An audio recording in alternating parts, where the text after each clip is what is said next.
Welcome to Moumita stream. আজকের recipe তেলাপিয়ার তেল ঝাল। এখানে আমি মাঝারি সাইজের 5টা তেলাপিয়া মাছ নিয়েছি।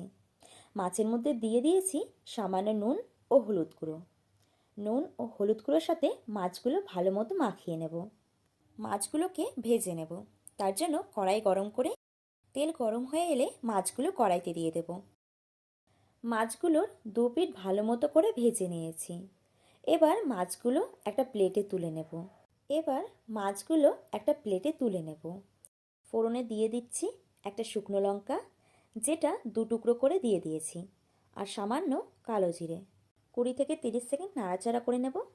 দেন দিয়ে দেব মিহি করে কুচনো পেঁয়াজটাকে একদম লাল করে ভেজে নেব। এখন দিয়ে দিচ্ছি 1 চামচ আদা বাটা, 1 চামচ রসুন বাটা আর টমেটো কুচি। টমেটোগুলো প্রায় গলে গেছে। এখন দিয়ে দিচ্ছি স্বাদ মতো নুন, 1/2 চামচ হলুদ গুঁড়ো, 1 চামচ জিরে গুঁড়ো, 1/2 চামচ ধনে গুঁড়ো, 1 চামচ কাশ্মীরি লঙ্কা গুঁড়ো আর 1 চামচ লাল লঙ্কা গুঁড়ো।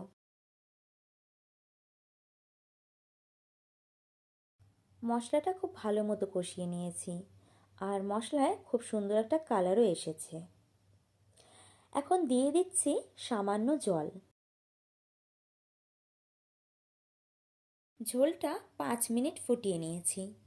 এখন দিয়ে দিচ্ছি ভেজে রাখা মাছগুলো। সবশেষে দিয়ে দেব ধনেপাতা কুচি।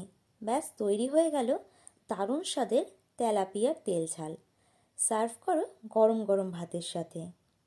অনেক তো হয়েছে তেল কই বা তেল রুই কাতলা, এবার একবার এরকম দারুণ স্বাদের তেলাপিয়ার তেল ঝাল ট্রাই করে দেখো, দারুণ লাগে খেতে। এমন নতুন ভিডিওর জন্য আমার চ্যানেলটাকে সাবস্ক্রাইব করে যেও।